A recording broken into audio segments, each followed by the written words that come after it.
Okay, thank you for your patience. I will remove my computer in a little while, but I need it as a crutch in the beginning.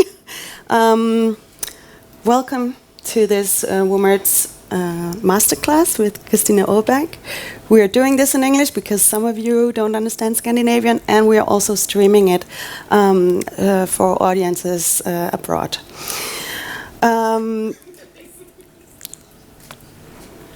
Of course, Kristina doesn't need a lot of introduction here in Sweden. She has done outstanding work, if I may say so. But let me just sum up a little what Kristina A has been doing in the last many years.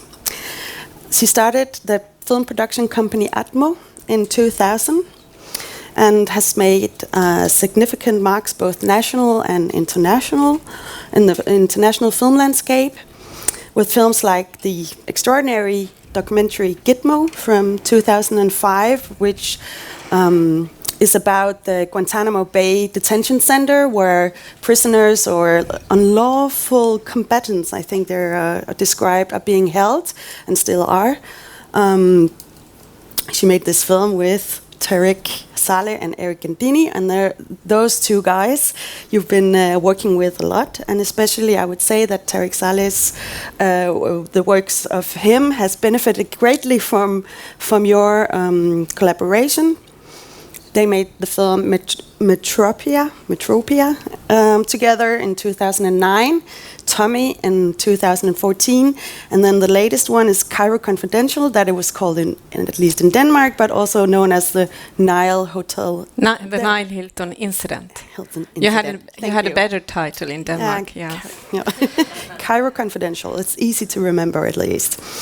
And that film won the Grand Jury Prize in Sundance and went on to win also 5 Guldbagge. Yeah, and it was one of those prizes were for best film, and I think it's okay to say that it came as a bit of a surprise for some people because it was the same year where The Square, the Gold Palm winner by Ruben Östlund, was also nominated. So and Sameblod. And Sameblod as well. So tough competition that year, but Åberg and her team won that prize. Yes. Was a nice feeling. I can imagine, yeah. And before coming here, we emailed a bit, and I asked you how you, just simply overall question, how did you come into this business and what happened? And you told me it was kind of an accident that you kind of slipped into this producing industry. Yeah, that's true. Can you true. tell me what was your? Yeah, I never had a dream of being a film producer. I'm an accidental film producer. I think if I should look at my background, I started out when I was very young. I was an activist. And thanks to that time and what I learned there, I'm a film producer today. Then I became a journalist and a reporter. I worked around the world. I covered Middle East, for example, for 8 years. And why I mention that is because for me it wasn't a crazy idea to go to Cairo and try to make the Nile Hilton incident there.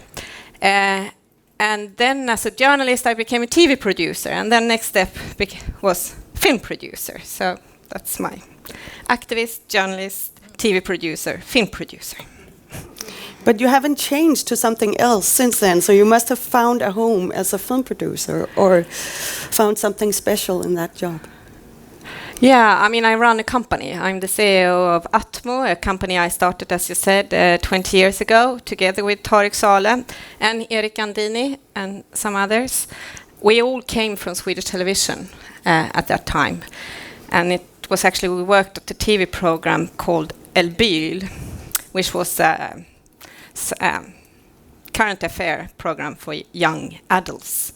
And when SVT decided to stop that program, we started Atmo. So without SVT's very bad decision to put down El Byl, we wouldn't have started Atmo. So almost everyone came from El Byl in the beginning, 20 years ago. And at that time, we continued doing things for SVT.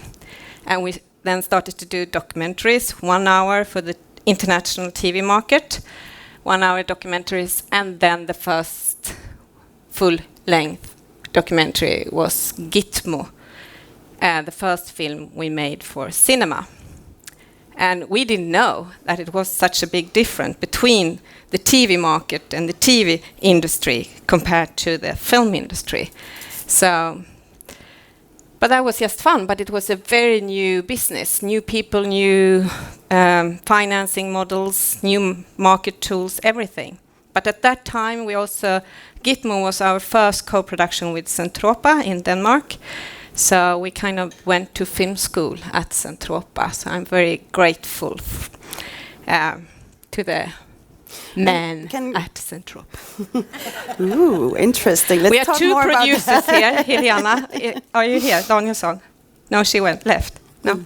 We had two Swedish producers in Sweden, and it's me and Helena who's coming after. We have a lot in common, but one thing we have in common is that we went, I think so, that we are the ones who came to Centropa and should have a negotiation there with Peter Olbach Jensen, and he's coming nude. I don't think that happened to a men producer. Okay, we have to talk more about this.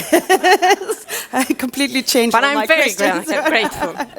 Okay. No, but tell me, you said that it was a film school. Why was it a film school for you? Except the fact that you have to accept watching a nude Peter Olbæk. That could have been a lesson in, I don't know, how to blind yourself. I don't know. Anyway, but how was it a film school for you? Why do you describe it as a film school? No, but at that time we also have started to develop Metropia. So, of course, we got a lot of help from them reading script, coaching, and everything. How to produce a film, how to write a script. Yeah. Yeah. And even Lars von Trier looked at the early versions of the films and came with his comments and so on. So that was fantastic. But why was it there that you ended up? Weren't there a place in Sweden where you could have done the same?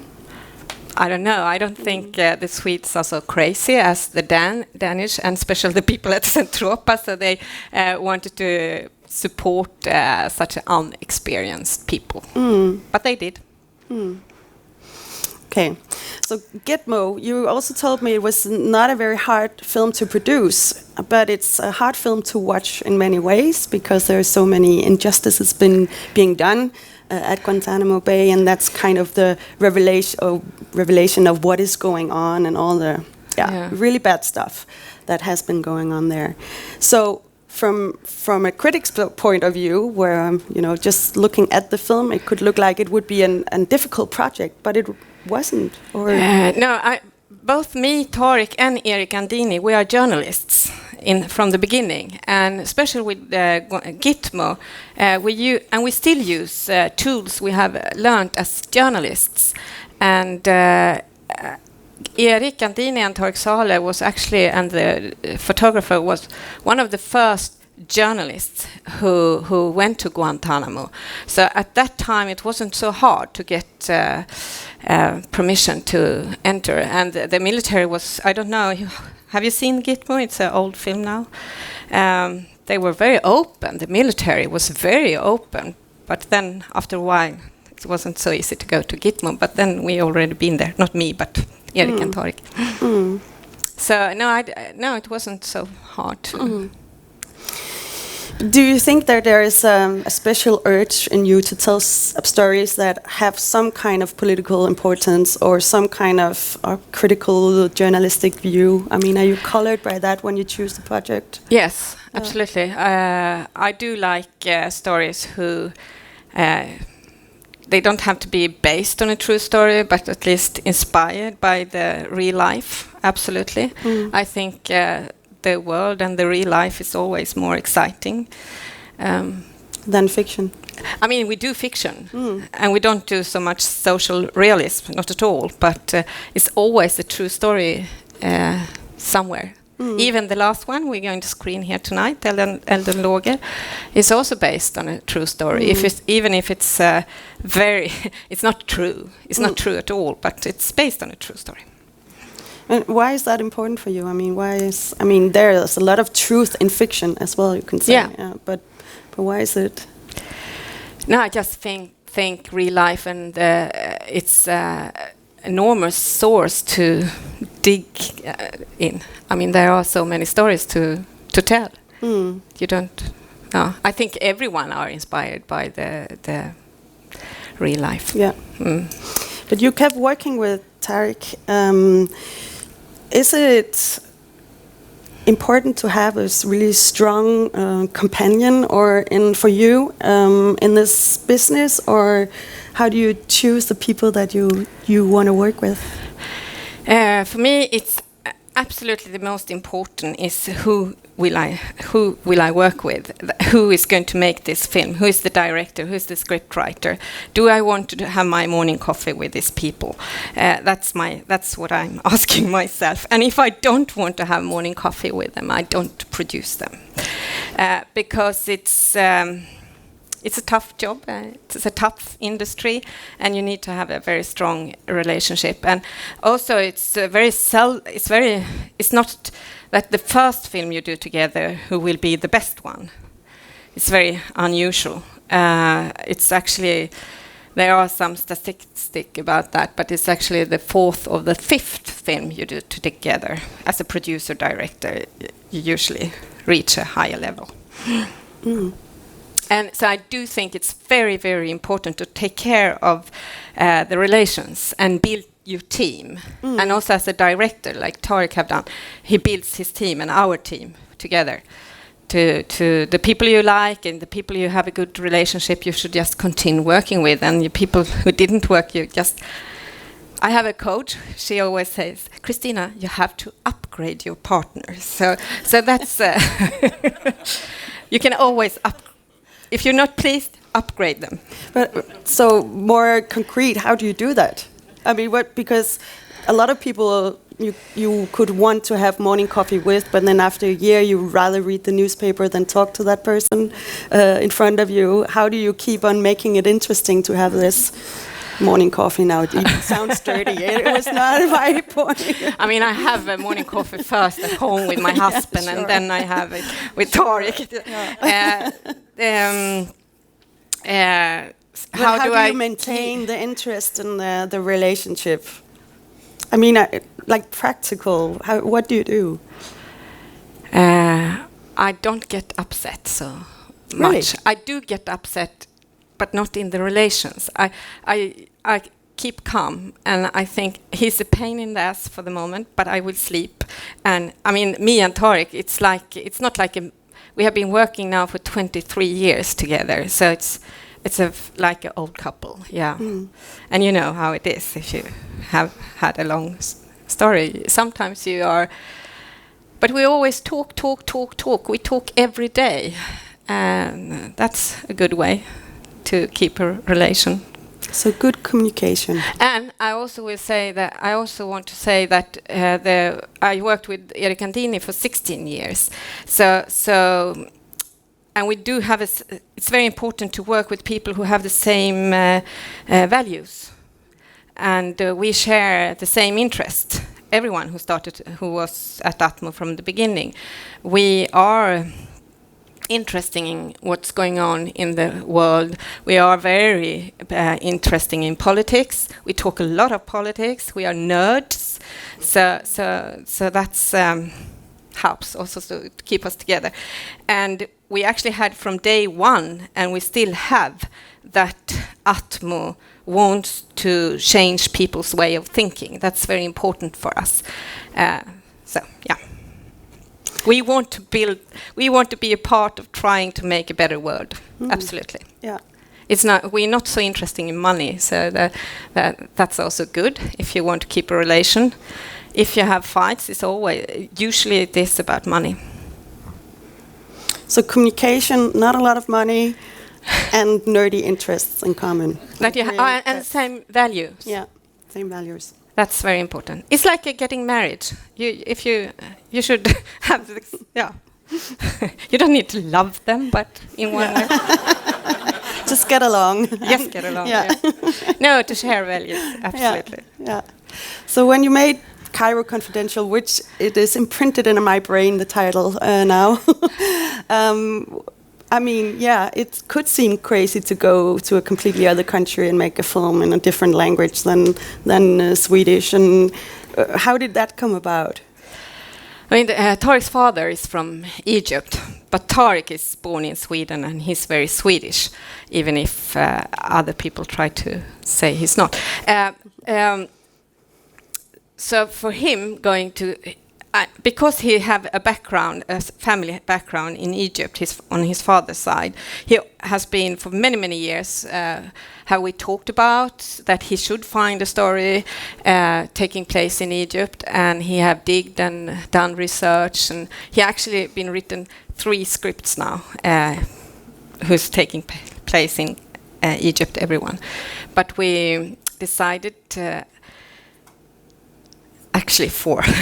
At that time, that Nile Hilton should be the first one, and now I'm financing his next one. It's also taking place in Cairo. But now we're not going to go to Cairo. And what I want to say is, for me, as a journalist, been traveling around in the Middle East for 8 years, it was just fun to go to Cairo, and it's a big industry in Egypt. It's the biggest in the Arabic-speaking language, so there are a lot of professional people, and we had a very good production service company there. Otherwise, we wouldn't have gone there. And Tariq had been living in Cairo, and so on. So for us, it was not strange at all to go to Cairo. But 2 days before we should start to shoot, the security police visit our local producer from the production service company and said that he should just stop bringing in foreign teams to Sweden and to Egypt, and that we had 1 week. We should leave in 1 week, and if we didn't do that, they couldn't guarantee our security, which means, I mean, they are the ones who are dangerous. And they said also that they know where Tariq's family lived and which restaurants he's been to and so on. Wow. So that was a Monday. And Faris, who was there, he just had to leave. And, you know, he was Nuruddin. He was really into Nuruddin, and he had prepared himself. And so he just went back to Stockholm and stayed inside. And he's called, I can't go outside now in Stockholm because I'm Nuruddin. So it was very tough. The character in the film that he's playing, a corrupt policeman, Egyptian policeman. Yeah. And then we just started to pack all the costumes and production design and everything. And we actually sent the line producer and the production designer, Roger Rosenberg, they flew direct to Casablanca and tried to see, can we do Cairo here? So Roger was walking around and just took taxis around because we didn't have any production service company in Casablanca at that time. Walking around like a tourist, can I do Cairo here? And that Monday, I and Tariq and Faris, we had lunch with the Swedish ambassador, and she told me, Kristina, you can't leave Tariq alone. Don't leave him as the last person. You have to stay as long as Tariq is staying. So yeah, so me and Tariq, we were the last ones. We left on Saturday. So you actually just had 1 week in Cairo. That's how it ended. No, we were there for months preparing and have hard prep and location scouting. And the script was proved by the censorship and by the Minister of Culture. So we were professionals. So, but it was some scenes. The censorship said we can't shoot. It was 2 scenes we couldn't shoot in Cairo. They didn't allow us. We were allowed to shoot the Arabic Spring and the demonstrations, but sign stamped. But the people was not allowed to shout freedom.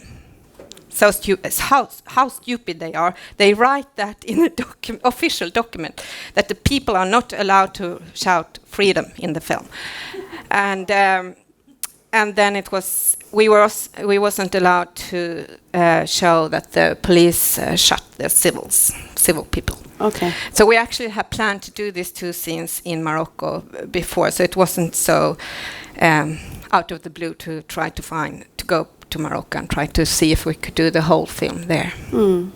But it's such a paradox, since the film is about the corruption in the police and within the officials. And yeah, that's why they throw us out. That's the reason. Yeah. And also, I mean, another Swedish movie was done just a year before, so we know that everything works. But then how do you finance a film like that? I mean, it's financed with Swedish money, Danish money, and German and Euromarche. But it's taking place in an Arabic country, and the language is Arabic. And how does that work? I mean, was that difficult to get it financed? To be fully financed. But it was financed. So. Yeah. But we put in a lot of money, and of course we have spent the contingency even before we have started to shoot, because the trip to Cairo cost us 3 million Swedish krona. But I can also say that to go to Cairo with the whole team and be throwing out of the country was the best get-together trip. Team building trip, yes. Yes. Because we actually had planned to have a break for Christmas and New Year. And the first thing we did was to ask all the A functions, can you skip Christmas and New Year? And we skipped these 3 weeks off. And everybody said, of course, yes. And even me, I went home for a weekend when we did prep. My son, I said, kids, we won't have any Christmas this year. And then my son, not even a Christmas tree? No, it won't be any Christmas tree this year. Wow. But they could come and visit us in Casablanca instead. So actually 1 month after we have been throwing out of Egypt, we were up and running in Casablanca. Okay. And me and Tarek went back on Saturday from Cairo, and on Thursday we went down to Casablanca, and we met 3 different production service companies.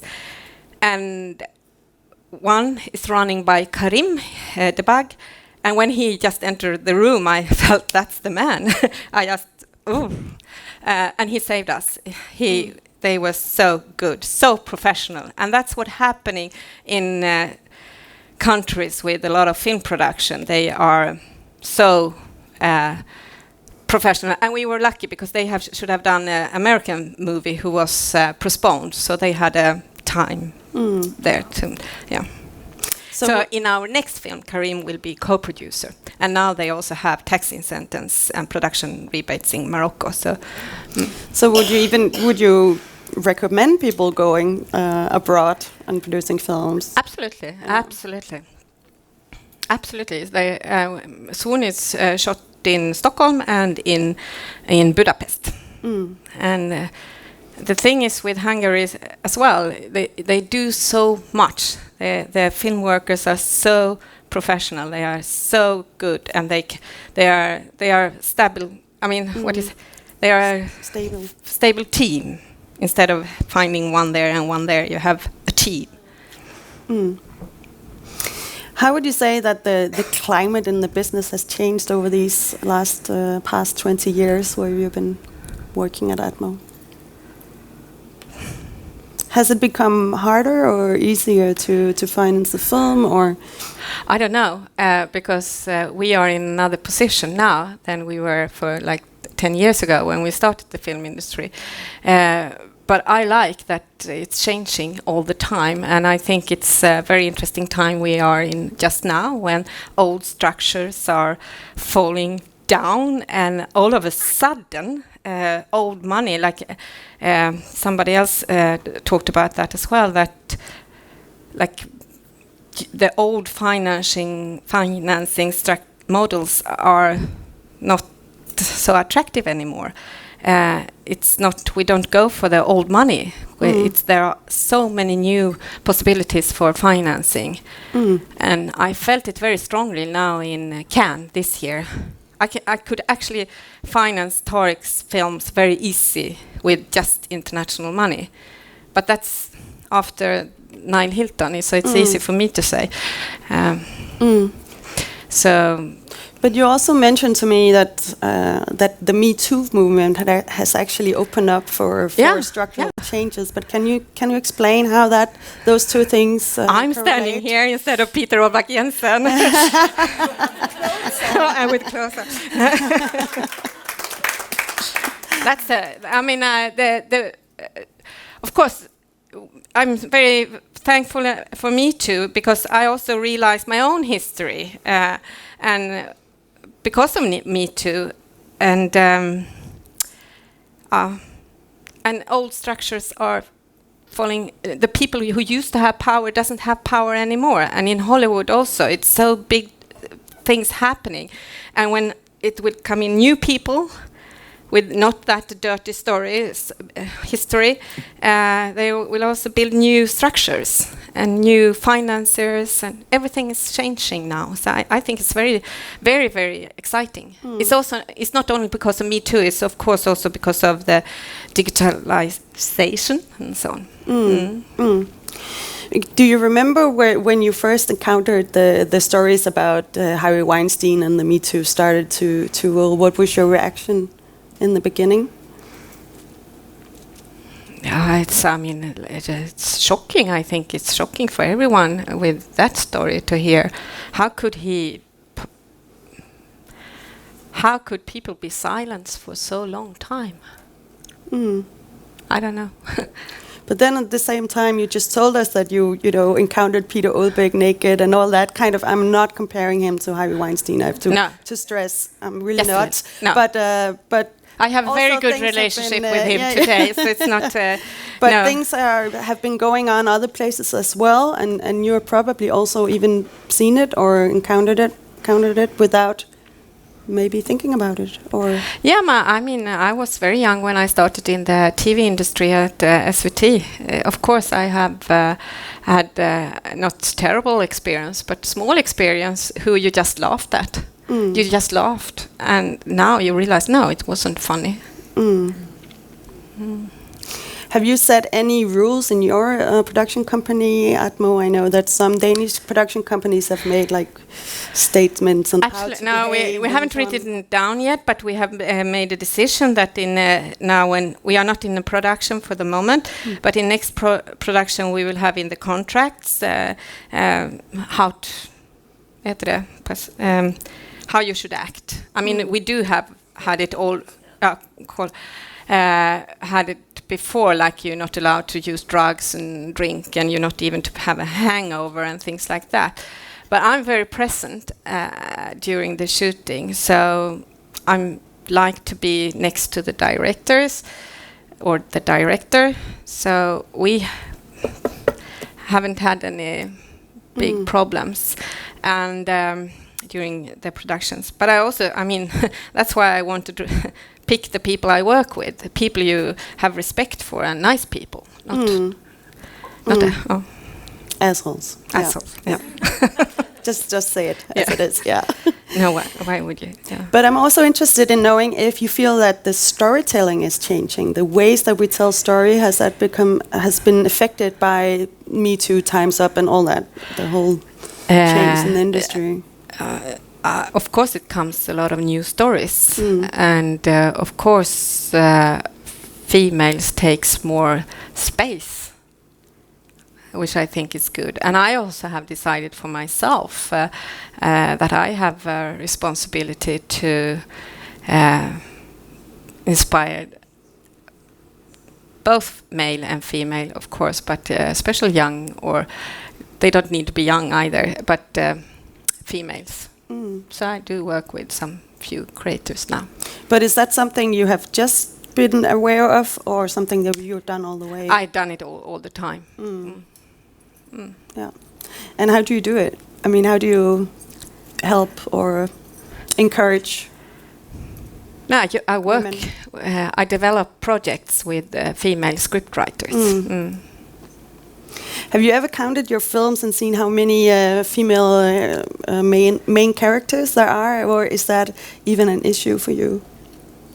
We only had. Oh no, I haven't. But Tommy had a female main character, and She Monkeys, of course. Of Flickorna was only about females. And documentaries. I'm very proud of done. Birgitta Stenberg, a documentary about Birgitta Stenberg before she died. I'm very proud of that. And that was a not fully financed film. We didn't make any money of that, but yeah. Proud of it anyway. Yeah, great. I was wondering if the audience has some questions, and please don't be shy to raise your hand, ask questions, of course. Helene? I have a question. How did you react when Peter Olbeck Jensen entered up naked? What did you say? What did you do? I'm just going to say it for the streaming in this. How did Kristina react when Peter Olbeck Jensen showed up naked? What did you do? I came together with Atmos' lawyer, and he had 2 lawyers, and I had 1. And actually, the lawyer told him just go and put on some clothes, and he did. So it wasn't any more than that. It was not more than that. Yeah.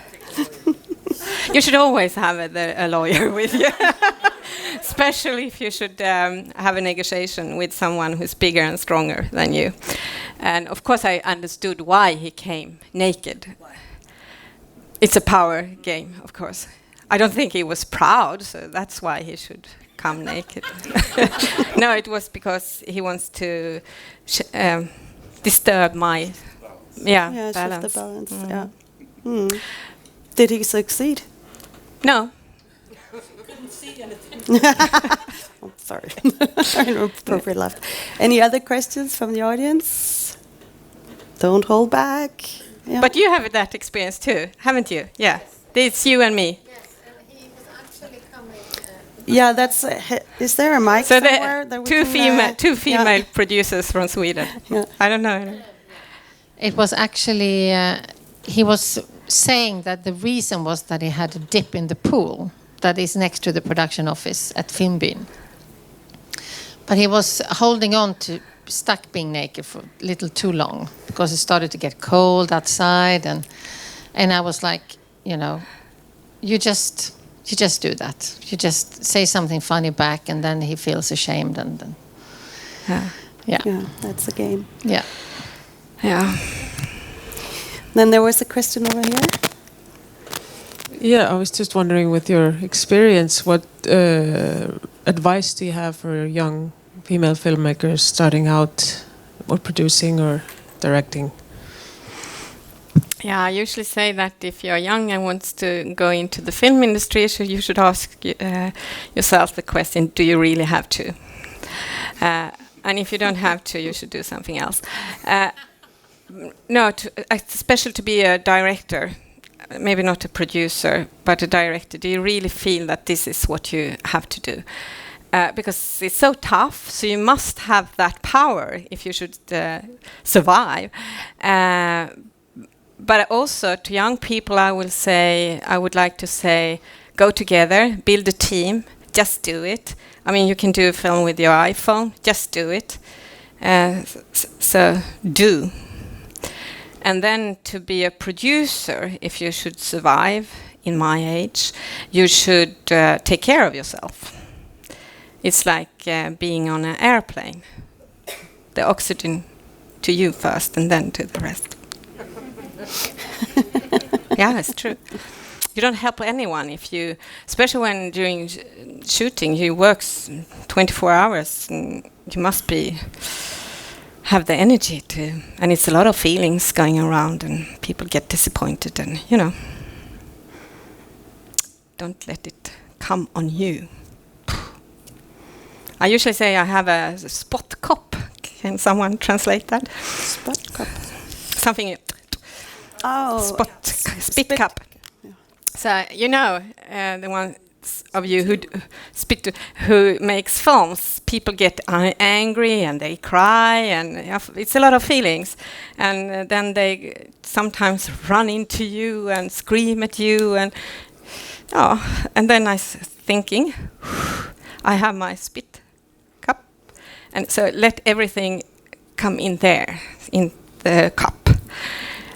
You could do that afterwards, but you can also afterwards look into it and see is it something here I should take care of. And then also I have a trick is when people come in and are upset, I always say, okay, we have a meeting tomorrow at 3:00, because then they have come down and they hear that I take that serious, and we have a meeting, special meeting about this. We see you tomorrow at 3:00. So there are some tricks and strategies. Absolutely, that you use. absolutely. Yeah, of course. Don't try to deal with it when they are upset. Take it next day. But would you said that don't do it if you're not. So what is it that's so tough? I mean, it's such a business that everybody wants to get into. It's such a popular business. At least that's what it looks like from the outside. Well, what is it that you think is so tough about it? No, I think it's tough to be away from your family, to work so many hours as you do, and it's tough to get financed. So you don't. I mean, it's. I don't know how it is to work in. Hannes maybe have something to say there. There's a mic. Africa, if you're ever going to shoot in Egypt or Morocco again, what will you do different if you're going to shoot there again? So I'm just going to repeat for the streaming. If you are ever going to shoot in Egypt or in North Africa again, what would you do different? I will not go back to Egypt. Absolutely not. It's too dangerous. Egypt is actually like Chile under Pinochet today. People in the creative, special creators, and intellectuals, they just disappear. Thousands of people have just disappeared during the last years, and it's have gone so quickly. So it's very dangerous to go to Egypt.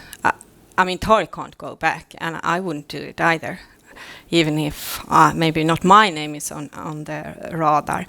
But Tariq's next film we will shoot again in Morocco with the same company, and I feel very safe doing that. And they don't have the same censorship and the same, like you have to be approved of? Yes, they have, Okay. absolutely. But it's about Egypt, so they don't care. Okay, great. Yeah. And we will shoot in Cairo, of course. We did that with Niall Hilton as well. We had another team there, and Tariq was sitting in Stockholm with the GPS and directed them. And so they shot streets and things like that. Yeah. But I wouldn't say, no, I said it. We will solve it. Yeah.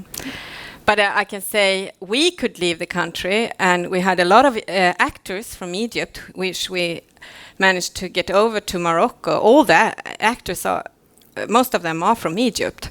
And the biggest problem was the camera, who was stuck 1.5 months at the airport. That was a thriller in itself to get that out. And then we had done a lot, made 50 police uniforms. And you're not allowed to export uniforms from any country, not even from Sweden. So that was a big challenge to get them to Morocco, but we did. Yeah, how did you do that? First of all, we took away all the bling, as we said, and Fares uniform we took by ourselves back to Sweden. So, and the rest of it was mostly blue trousers and blue shirts. But they stopped it at the airport. And we had done a lot of props. It's the film taking place 2 weeks before the revolution. So we done newspapers, posters and they took everything with Mubarak on and all the newspaper and props. But they didn't take the uniforms. but they didn't let it leave the country. So it went back to the production service company who could, that's another story. Yeah,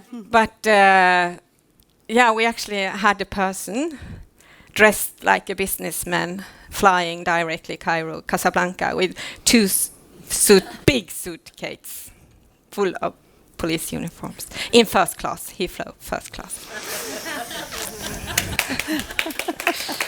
Yeah. So when he entered the hotel in Casablanca, we went, yes. But and before that, Tarek saw Kristina. We do have fathers, and he have a uniform, and we didn't have any camera. So we actually had another camera. The camera came from Germany, and so we had another camera from Germany on its way via truck to Morocco, but we could stop that. We got the camera one day after the first day of shoot. Okay. And you didn't make a behind the scenes film because we didn't have time and the energy, and actually we didn't tell any backstories when we had the premiere of the film because the backstory is we didn't want that take over the story, the film. But now we can talk about it. Good luck in Morocco. Yeah, we're shooting there. I'm looking forward to hear all the stories when you come back from there, from Morocco. Are there any more questions from the audience? I think we have to stop here because we have a next program right around now. It has to start soon. But I really want you all to give Kristina Ober a warm applause. And thank you for being here and being a Womarts ambassador. Thank you for inviting me. So that's good. Thank you. And stay tuned.